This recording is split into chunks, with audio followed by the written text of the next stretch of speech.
gentlemen, he is the problem child, Jake El Gallo Paul! Making his entrance to the ring, the challenger, Anthony Joshua!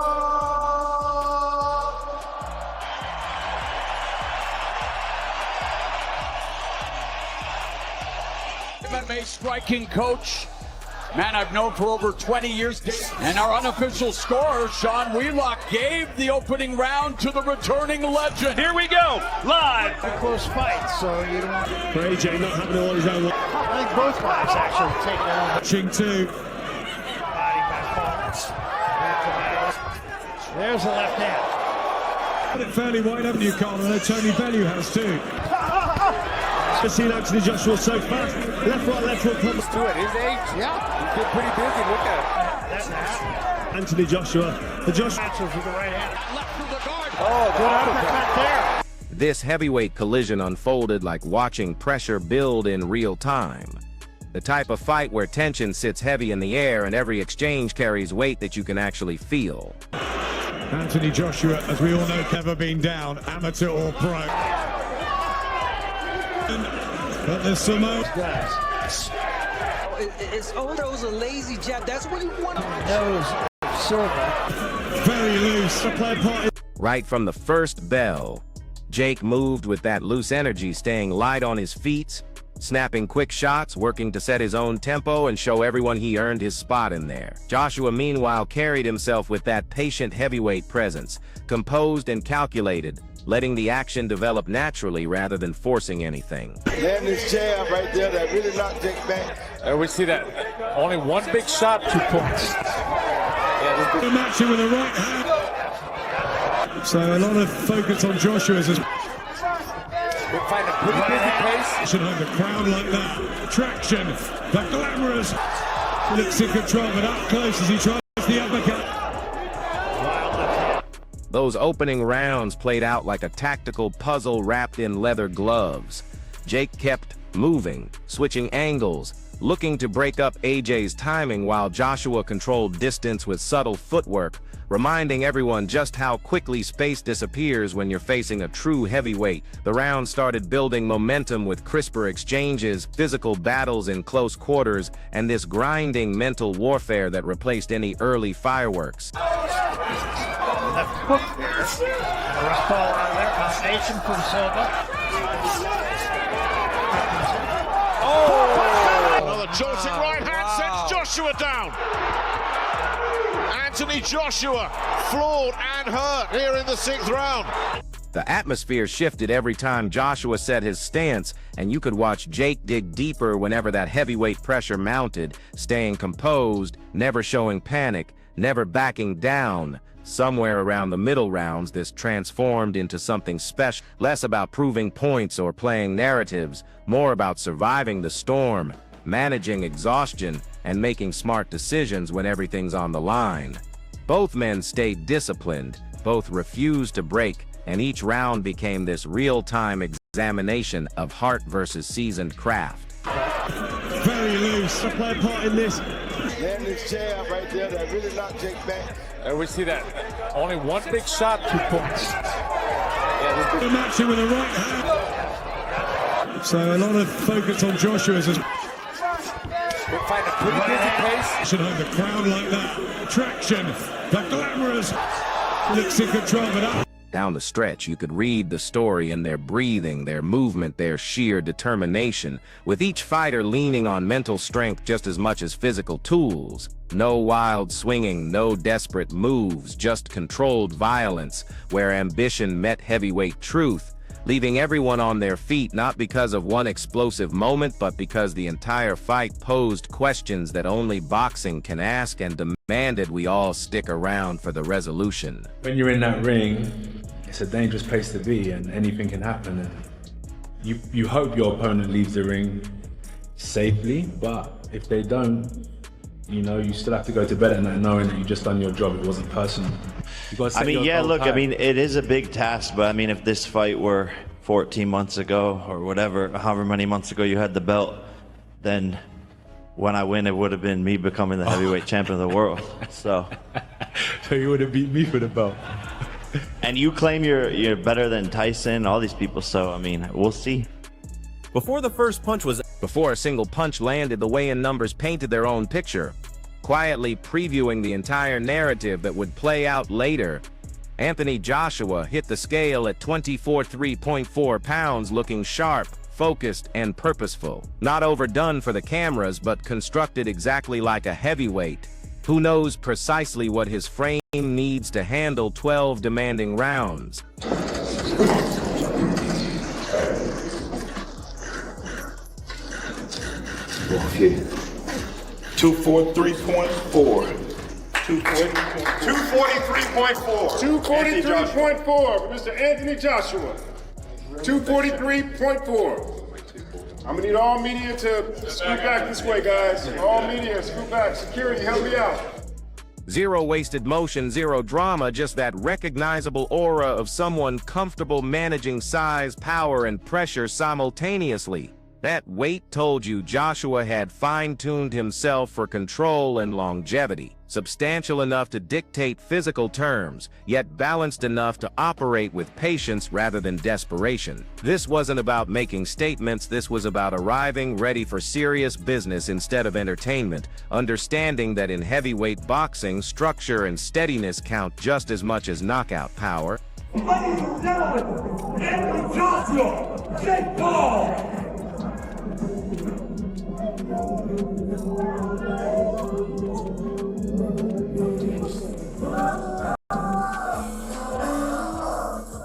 Jake Paul stepped up at 216 pounds, clearly lighter, visibly leaner, and razor-sharp, moving with the assurance of someone who believed in his preparation and quickness over raw size. His weight choice revealed his strategy, prioritizing movement, pace, and stamina rather than trying to match brute strength, pointing toward a battle plan centered on footwork, precision, and trusting his conditioning. 216.6. Absolutely, Giles! You listen to me, brother! When the ring bells, I'm coming in there and I'm coming on his ass! You know who I are! I are him! Let's go! At 216, Jake appeared athletic and focused, not intimidated by giving up mass, but definitely respecting it, selecting speed over bulk and accuracy over intimidation. That gap on the scale wasn't a red flag, it was a calculated risk based on the theory that preparation, mobility, and self-belief could overcome a significantly heavier opponent. Side by side, those weigh-in results wrote the opening chapter before any action started, two bodies representing two completely different strategies, about to share 12 rounds with opposing visions of how victory would unfold.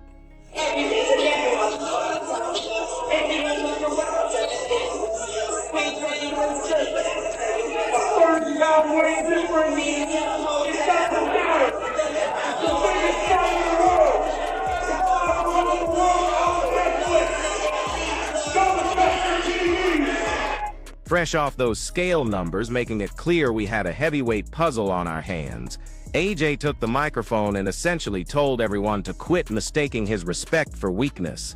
Listening to Joshua break it down, this isn't cockiness talking, this is seasoned experience setting the record straight. He's not dismissing Jake as foolish, he's acknowledging him as legitimately dangerous in the way that actually matters, pure conviction. AJ's message cuts straight to the point: sleep on a fighter who truly believes in his destiny and you've basically handed him a golden opportunity. When AJ promises the complete version of himself, that's not promotional hype, that's a professional warning delivered with class.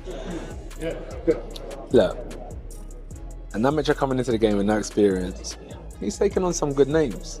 They may be old, they may be from different combats in terms of MMA and so on, but he's got in the ring at a decent level, fought Tommy Fury and so on, so he believes in himself.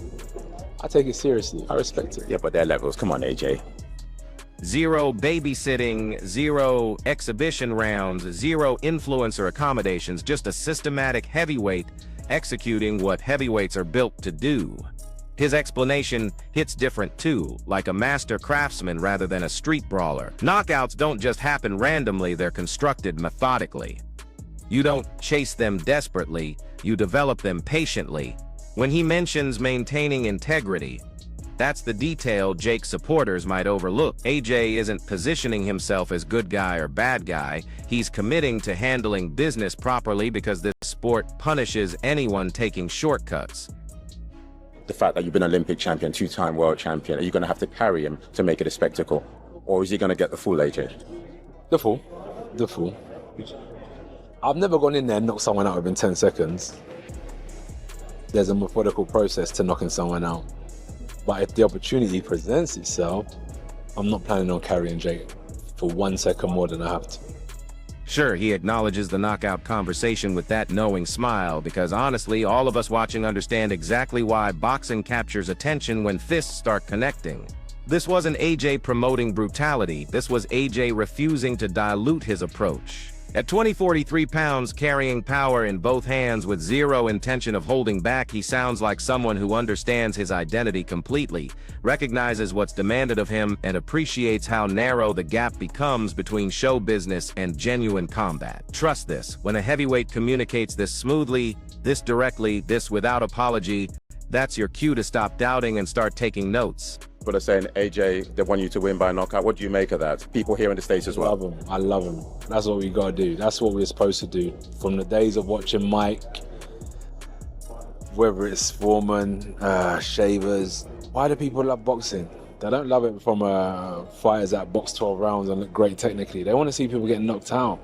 It's just the game I'm in. People gotta understand it. And I know people know where I'm coming from. They are like, oh my God, he's so crazy. No. They want to see knockouts. I respect it. I love it.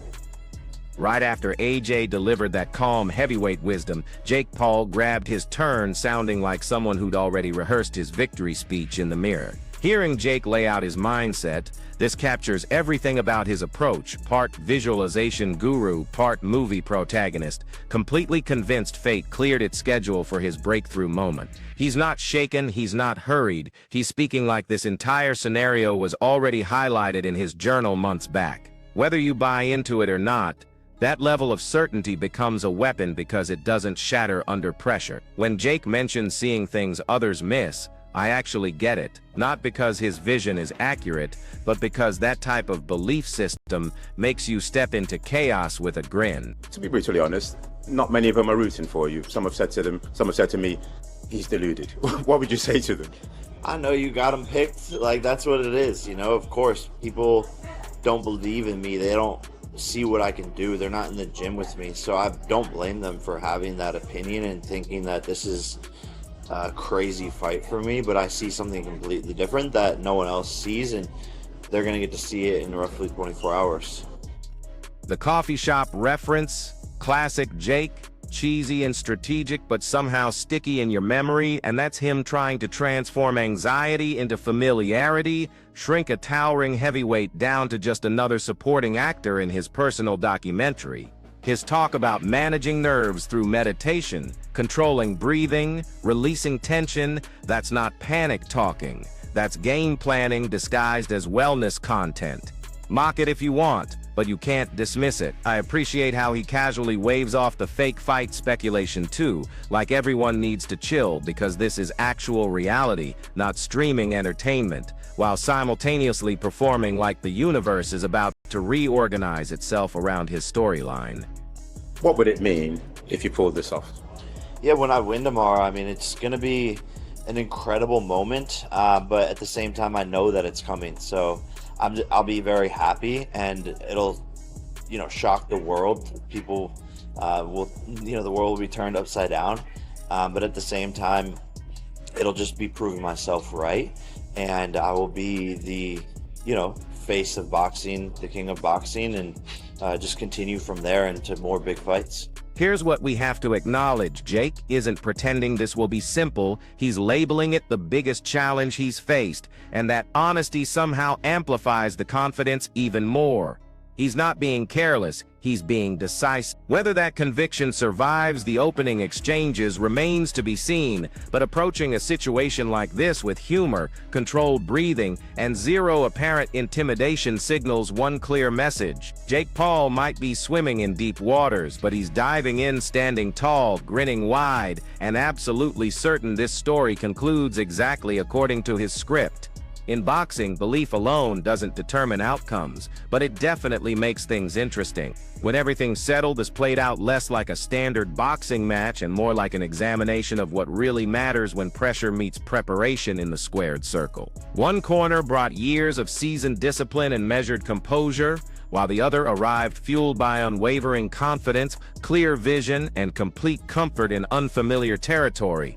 That collision by itself elevated every single exchange. This wasn't about social media highlights or creating content. This was about watching how each fighter managed enormous expectations once the crowd noise disappeared and real work began. I need your voice in this discussion because conversations like this keep going long after the final bell.